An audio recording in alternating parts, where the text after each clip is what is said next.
ಊಟ ಇಟ್ಕೊಂಡ್ರೆ ಎಲ್ಲಾರು ತಲೆ ಮೇಲೆ ಮಣ್ಣ ಹಾಕೊಳ್ಳಿ. ಮಹಾ ಹಿಡ್ಕೊಂಡ್ರು ಅಂತ ತಿಳ್ಕೊಂಡು ಎಲ್ಲೆಲ್ಲಿಂದ ಕರ್ಕೊಂಬಲ್ಲ. ಅದಕ್ಕೆ ಯಾಕೆ ಅಷ್ಟೊಂದು ಬೇಜಾರು ಮಾಡ್ಕೊತೀರ ಬೇನೆ? ಇದಕ್ಕೆ ಹಾಗೋ ಗೊತ್ತಾಗ್ಬೇಕು ನನ್ನ ಮನಸ್ಸಲ್ಲಿರೋ ಸಂಚು.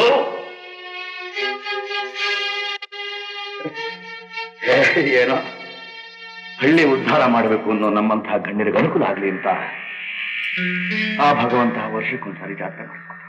ಅದಕ್ಕೂ ಇದಕ್ಕೂ ಏನ್ ಸಂಬಂಧ ಬೇನೆ? ಇದೆ ಕಣ, ಸಂಬಂಧ ಇದೆ. ಒಂದು ಅರ್ಥ ಅಲ್ಲ ಬೇನೆ. ಇದಕ್ಕೆ ಹಾಗೋ ಅರ್ಥ ಜಾತ್ರೆಯಲ್ಲಿ ವಜ್ರದ ಕಿರೀಟ ಹೊರಗಡೆ ಬರೋದು ಸರ್ಕಾರದ ಉಸ್ತುವಾರಿ ಅಂತಾನೆ. ಸಾಮಾನ್ಯದ ಕಿರೀಟ ಅಂತ ತಿಳ್ಕೋಬೇಡ. ಸುಮಾರು 60 ಲಕ್ಷ ರೂಪಾಯಿ ಬೆಲೆಗಳ ವಜ್ರದ ಕಿರೀಟ. ಅದನ್ನು ಬಹಳ ಭದ್ರವಾದ ಜಾಗದಲ್ಲಿದೆ. ಆ ಜಾಗಕ್ಕೆ 4 ಬಾಗಿಲು, ಅದಕ್ಕೆ 4 ಬಿದ್ದು. ಆ ವಜ್ರದ ಕಿರೀಟನ ನಾವು ಪಡಿಬೇಕಾದ್ರೆ ಆ 4 ಬೀಗದ ಕೈಗಳು ನಮ್ಮ ಕೈ ಸೇರ್ಬೇಕು. ಅವುಗಳಲ್ಲಿ ಒಂದು ಸರ್ಕಾರದ ವಶದಲ್ಲಿದೆ, ಇನ್ನೊಂದು ಧರ್ಮಪ್ಪನತ್ತ ಇದೆ, ಮತ್ತೊಂದು ತಾಯವನತ್ತ ಇದೆ, ಕಡೆಯದು ಆ ರಾಮಪ್ಪನತ್ತ ಇದೆ. ಇವುಗಳೆಲ್ಲ ನನ್ನ ಕೈ ಸೇರ್ಬೇಕಾದ್ರೆ ಆ ವಿನೋದ ರುದ್ರ ಅಡ್ಡಿ ಆಗ್ಬಾರ್ದು ಅಂತ ಅವ್ರನ್ನ ಮುಗಿಸೋಣ ಅಂತಿದ್ದೆ. ಆದ್ರೆ ಆಗ್ಲಿಲ್ವಲ್ಲ. ಜೊತೆಗೆ ಆ ರಾಮಪ್ಪನ ಹೋಗಡಿಯ ವಿಕ್ರಮ್ ಬೇರೆ ಏನ್ ಮಾಡ್ಲಿ ಏನೇ ಆದ್ರೂ ಸರಿ, ಆ ವಜ್ರದ ಕಿರೀಟ ನನ್ನ ಕೈ ಸೇರೋವರೆಗೂ ನನ್ನ ಮನಸ್ಸಿಗೆ ನೆಮ್ಮದಿ ಇಲ್ಲ. ನೀನೇನು ಯೋಚನೆ ಮಾಡಬೇಡ. ನಾನು ಯಾರೇ ಇಲ್ಲಿಗೆ ಹೇಗೆ ಬಂದೆ? ನಾನು ಯಾರಾದ್ರೇನು ಹೇಗೆ ಬಂದ್ರೆ ನಿನಗೆ ಬೇಕಾಗಿರೋದು ಆ ಕಿರೀಟಿಗೆ ಸಂಬಂಧಪಟ್ಟ ಬೀಗ ಕೈಗಳು ತಾನೆ. ನಿನ್ನ ಕೈಲಿಲ್ಲ ಆಗತ್ತೆ. ನನ್ನ ಹತ್ರ ಎಂಥವ್ರಿದ್ದಾರೆ ಗೊತ್ತಾ?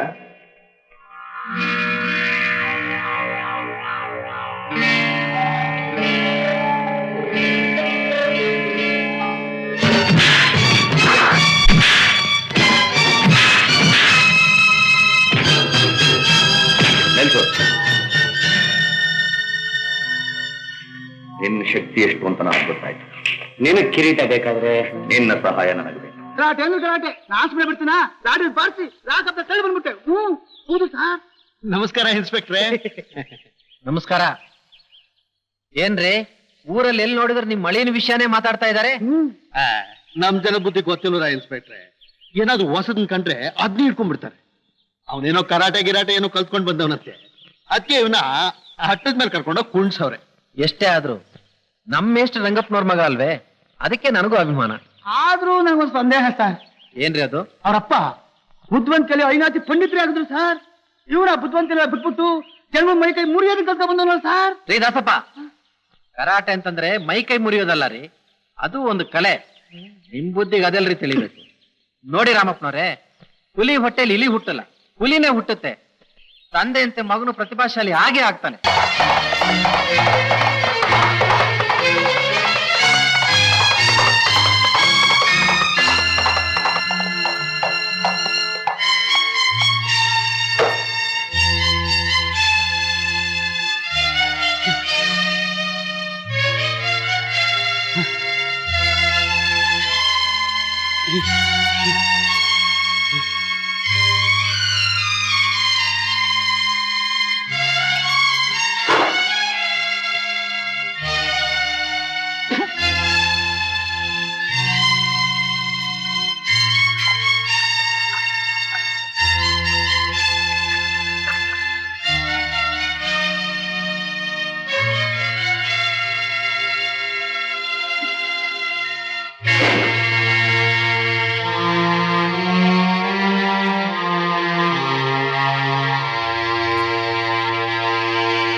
ಲಕ್ಷ್ಮಿ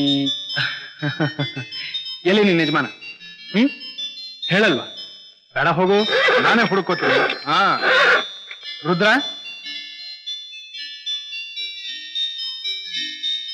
ರುದ್ರ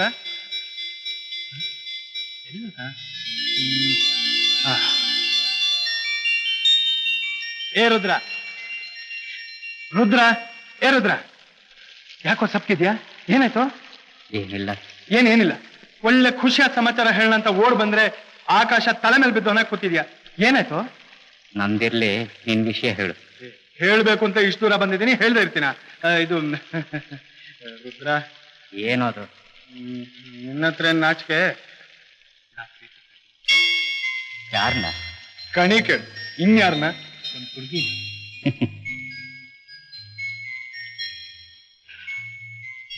ಯಾಕೋ? ಹುಡುಗಿರ್ ಸಮಾಚಾರ ನಿನಗಿನ್ನೂ ಗೊತ್ತಿಲ್ಲ ಕಣು. ಮಹಾ ಘನಂದಾರಿ ಪಂಡಿತ ಇವನಿಗೆ ಹುಡುಗಿರ ವಿಚಾರ ಗೊತ್ತಾದಂಗೆ ಮಾತಾಡ್ತಾನೆ. ಅದೆಲ್ಲ ಇರ್ಲಿ, ಮೊದಲು ಆ ಹುಡುಗಿ ನಿನ್ ಪ್ರೀತಿಸ್ತಾ ಇದ್ದಾಳ ಅಂತ ವಿಚಾರ. ಅದರಲ್ಲಿ ನಿನಗೆ ಸಂದೇಹನೇ ಬೇಡ ಮರಿ. 100%, ಯಾಕೆ 200% ನನ್ನ ಪ್ರೀತಿಸ್ತಾಳೆ. ನನ್ನ ಭಾಗ್ಯ. ಯಾವ ಭಾಗ್ಯನೋ? ಅದೇ ದೋಸೆ ದಾಮೋದರನ್ ತಂಗಿ ಬೆಣ್ಣೆ ಭಾಗ್ಯ. ಓ, ಆ ಹುಡುಗಿನ? ಒಳ್ಳೆ ಹುಡುಗಿ, ಅದೃಷ್ಟ ಮಾಡಿದ್ದೆ. ಯಾರು, ನಾನಾ ಅವಳ? ಇಬ್ರುನು. ರುದ್ರ ರುದ್ರ ರುದ್ರ ರುದ್ರ ಬರ್ತೀನಿ ಅಂತ ಹೇಳಿದ್ದೆ, ಹೋಗ್ಬಿಟ್ಟು ಬರ್ಲಾ? ಹೋಗ್ಬಿಟ್ಟ. ದೇವ್ರು ಒಳ್ಳೇದ್ ಮಾಡಿ.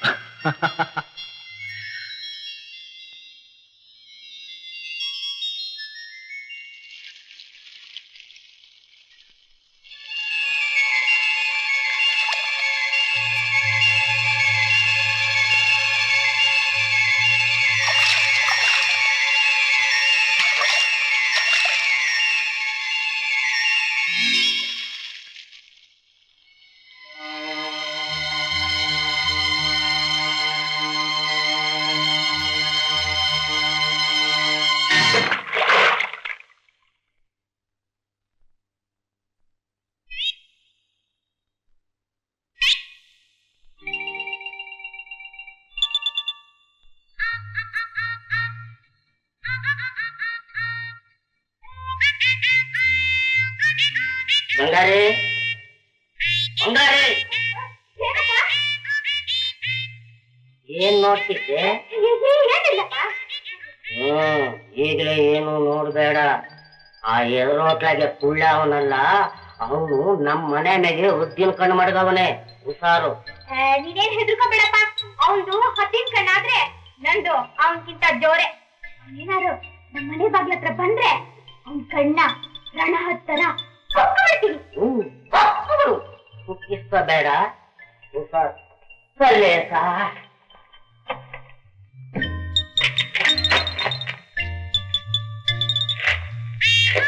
ನೀ ಯಾಕೆ ಬಂದೆ ಹೊರಕ್ಕೆ? ನಡಿ ಅವ್ರಿಗೆ.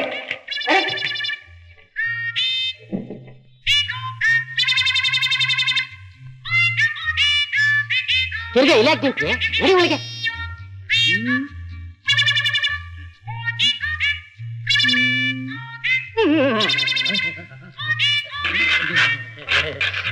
ಹಾಗ್ಯಾ? ಯಾಕೋ ದೋಸೆ ಹೇಳ್ತಾನೆ ಇಲ್ಲ, ಹಿಟ್ಟು ಸರಿ ಇಲ್ಲ ಅಂತ ಕಾಣುತ್ತೆ. ಸ್ವಲ್ಪ ನೋಡಮ್ಮ, ನಾ ಸ್ವಲ್ಪ ಹೊರಗೋಗಿ ಬರ್ತೀನಿ. ಹಿಟ್ಟು ಸರಿಯಾಗಿದೆಯಲ್ಲಣ್ಣ? ಹಾಗಾದ್ರೆ ಚವ ಸರಿ ಇಲ್ಲ ಅಂತ ಕಾಣುತ್ತೆ, ಸ್ವಲ್ಪ ನೋಡ್ಕೊ, ನಾ ಸ್ವಲ್ಪ ಹೊರಗೋಗಿ ಬರ್ತೀನಿ.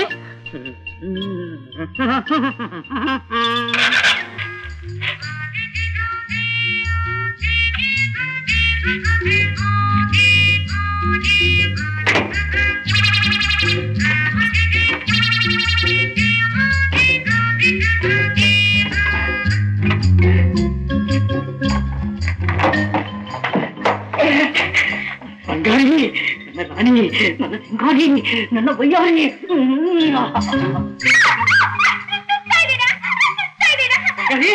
ನಾನೇ ಸುತ್ತಾ ಇದ್ದೀನಿ. ನೀವಲ್ಲ, ನಿಮ್ ಕಂಬಿ. ಬಂಗಾರಿ,